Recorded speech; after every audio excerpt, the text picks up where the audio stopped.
He was born as Francesco Forgione in the small town of Pietrelcina, Italy, but the world would come to know him simply as Padre Pio, a humble Capuchin friar wrapped in brown robes and profound mystery. For many, he was a holy man unlike any other, marked, quite literally, by the divine. From an early age, Padre Pio exhibited signs of deep spirituality. He claimed to have seen angels, demons, and even Jesus himself. But it was in 1918, during World War I, that something happened which would change not just his life, but the lives of millions. While praying before a crucifix in the small church of San Giovanni Rotondo, he experienced what he described as a piercing light and an unbearable wound of love. When he awoke, his hands, feet, and side bore the stigmata, the physical wounds of Christ. Blood would seep from his body daily for over 50 years, drawing the attention of both pilgrims and skeptics. The Vatican launched several investigations, and at one point even silenced him from saying Mass publicly. And yet, nothing could stop the flood of people who came to see him, not because of the spectacle, but because of the power they felt in his presence. He read souls during confession. He was reportedly seen in 2 places at once by location, while never leaving his monastery. Soldiers claimed he appeared to them in battlefields. Miracles of healing were attributed to him. But despite all this, despite the crowds, the glory, the growing fame, Padre Pio remained painfully human. Those who lived with him, those who saw him up close, noticed something even more profound than his miracles. He cried, often, quietly. There were nights when a soft weeping could be heard behind his cell door. Mornings when his eyes were red and swollen, not from age, but from grief. Witnesses report him finishing Mass with tears streaming down his face, his body trembling as if holding back something far heavier than pain. But he never explained them. Not once in public. And when asked, he would deflect the question. Some called them tears of love, others, tears of pain. But those closest to him whispered of something else, a burden no one else could carry, a sorrow not of this world. This is where the mystery begins, not with his miracles, not with the stigmata, but with the tears that no one could understand, tears that held within them a secret, a revelation, and a prophecy that, for 50 years, remained untouched. Not all tears are meant for public eyes. In the monastery of San Giovanni Rotondo, where silence echoed louder than words, there were things quietly swept under the veil of obedience and reverence. One of them was Padre Pio's tears. Those who served near him, young friars, cooks, confessors, recalled moments when they would find tissues soaked in blood and water, not just from his hands or side, but from his face. The source? His eyes. At first, some thought it was irritation, or perhaps a reaction to his frail health. But soon, the frequency, the intensity, and the timing became impossible to ignore. These tears often came after moments of prayer. Not just any prayer, but after hours of silent contemplation in front of the Eucharist, or following confessions with people whose sins seemed to shake even him.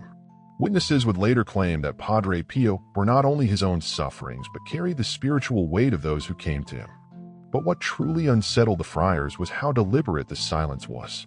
He never wanted his tears recorded, never spoke of them in letters, never allowed photographs to be taken of him weeping.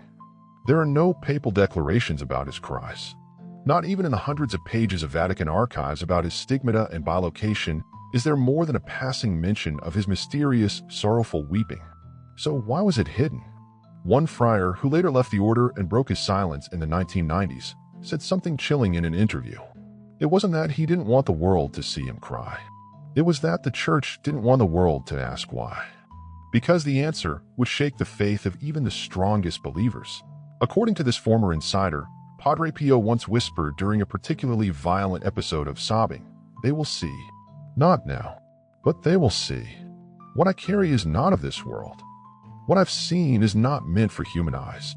Rumors began to swirl that he had been shown visions, not just of individual souls, but of humanity itself, of a time to come when evil would masquerade as light, when even sacred spaces would fall into darkness. Some believed his tears were prophetic. Others said he wept for those who would suffer in silence and never find redemption, for those who would be deceived by false saviors, for children who would be lost long before they knew who they were, for a church that might one day forget its own calling. And then, mysteriously, certain friars were reassigned, letters disappeared, and the weeping was never spoken of again, until now. Because 50 years later, documents have surfaced. Personal notes, hidden testimonies, evidence that perhaps the tears of Padre Pio were not just emotional expressions, but warnings. There are moments so profound, so overwhelming, that they don't just leave a mark, they shatter something within. For Padre Pio, one such moment came in the quiet isolation of his cell, sometime in the early 1950s. According to personal accounts recovered from a former novice who served him, there was a night unlike any other, when Padre Pio didn't sleep, didn't eat, and didn't speak for over 36 hours. He sat motionless, eyes fixed on a crucifix, tears streaming down his cheeks, unmoving. When a concerned friar entered his cell, he found Padre Pio weeping silently with his face buried in his hands. When asked if he was in pain, Padre Pio reportedly whispered, "No, not mine. It is the pain of what is coming."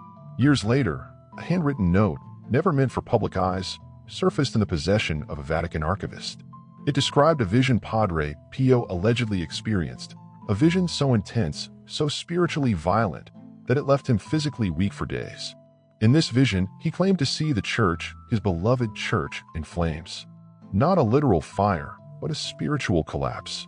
Altars desecrated, sacred vestments trampled, shepherds who had become wolves, and the faithful lost, searching for light in a sky that had gone dark. He saw images of cities swallowed by silence, people walking like ghosts, connected to everything, yet lonely beyond comprehension, children raised without truth, souls sold for convenience. And in the midst of it all, a figure cloaked in light, but hollow within, a deceiver so convincing that even the righteous will be tempted to follow him. Padre Pio reportedly described the figure as having a smile like honey, but eyes that reflected nothing. No light, no soul, no hope. This, he said, would be the great trial of the faithful. What broke him was not just the darkness of the vision, but the silence that followed it. He cried out to heaven. He asked for answers, but all he received was a single phrase, etched into his heart. "You must carry this." And carry it he did, without recognition, without explanation, and without release. It's believed that from that day forward, Padre Pio's weeping became more frequent, his prayers longer, his confessions more intense. He was not just interceding for those present, but for generations to come, for a battle he saw forming on the horizon. A spiritual war that would not be fought with swords, but with truth and deception. Some scholars now believe that this vision was part of what made Padre Pio's presence so heavy, so magnetic, that those who sat near him felt the weight of what he carried, even if they didn't understand it. He never revealed the full contents of the vision. He never claimed the title of prophet. But those who knew him best say that after that night, something in him changed forever. He had seen too much. And now perhaps, so have we. He didn't ask for it. He didn't seek the spotlight. He didn't want the pain. And yet, Padre Pio was chosen. In a world filled with brilliant minds, charismatic preachers, and powerful leaders, God chose a humble Capuchin friar from a small Italian village, a man who barely traveled beyond his monastery, a man whose hands bled in silence, whose only weapons were prayer, confession, and the rosary. So why him? Many have asked this over the decades. Theologians, skeptics, even some of his fellow clergy. Why would heaven choose someone like Padre Pio to carry such an immense spiritual burden? The answer may lie in something more profound than miracles: obedience. Padre Pio's entire life was marked by radical submission to God's will. He accepted humiliation, isolation, and spiritual attacks with a calm that mystified even the strongest believers. When the church silenced him, forbade him from saying Mass publicly or hearing confessions, he obeyed. Never once did he retaliate. Never once did he protest. He simply bowed his head and said, "It is God's will." That obedience, that surrender, made him fertile ground for divine messages. Where others would have resisted, questioned, or collapsed under the weight of the unseen, Padre Pio stood firm. Or perhaps more accurately, he knelt. Those close to him said his prayers would often stretch into the night. He prayed not just with words, but with groans, tears, and silence. He bore invisible crosses before he ever bore visible wounds. That is why, when heaven searched for a soul strong enough to receive visions of horror and still remain faithful, it chose him. And heaven didn't just reveal its secrets to him. It used him. His stigmata were not decorations, they were reverberations. Physical echoes of a cosmic reality that the world had long forgotten. That salvation comes through suffering and grace through surrender. Some say he was a living warning. Others say he was a lighthouse for the lost. But those who sat with him, those who truly looked into his eyes, say something different. They say that heaven chose him because he knew how to weep for the world without judgment. Because he knew how to hold pain without letting it turn to anger. Because his tears were not born of fear, but of love. A love so deep that it became unbearable. And perhaps that's why heaven allowed his tears to remain hidden for so long. Not because the world wasn't ready for them, but because the world didn't yet know what it meant to love like that. Now, with the veil lifting and secrets surfacing, perhaps it's time to ask, are we ready now? It was never about the miracles, not the bilocation, not the reading of souls, not even the stigmata. Padre Pio's greatest sign was silence, a silence that pierced deeper than 1,000 sermons, a silence that carried the weight of heaven's sorrow. And within that silence, a message was hidden. Toward the end of his life, Padre Pio became increasingly quiet. His public words grew fewer, his gaze more distant. Those closest to him noticed a change, not of spirit, but of urgency. He would sit for hours, staring at the crucifix in his cell, as if locked in conversation with something unseen, something pressing. And then, shortly before his death in 1968, he whispered a sentence to his spiritual son, a sentence few have heard, one that was not documented in any sermon, book, or diary, but passed from heart to heart, like a sacred flame. Soon, the veil will tear again, and all will see. What did he mean? Some believe he spoke of a great spiritual unveiling, a time when divine truths long hidden would be revealed. Others suggest it was a reference to global events he foresaw in visions: unrest, deception, a church divided, and a growing spiritual darkness that would cover the earth like a shroud. But there is another possibility. Perhaps the veil he mentioned wasn't in the sky or in the world.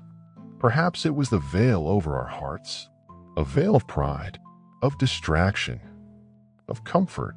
Padre Pio's tears, his wounds, his silence were not just signs for the church or the devout. They were signals for the entire world.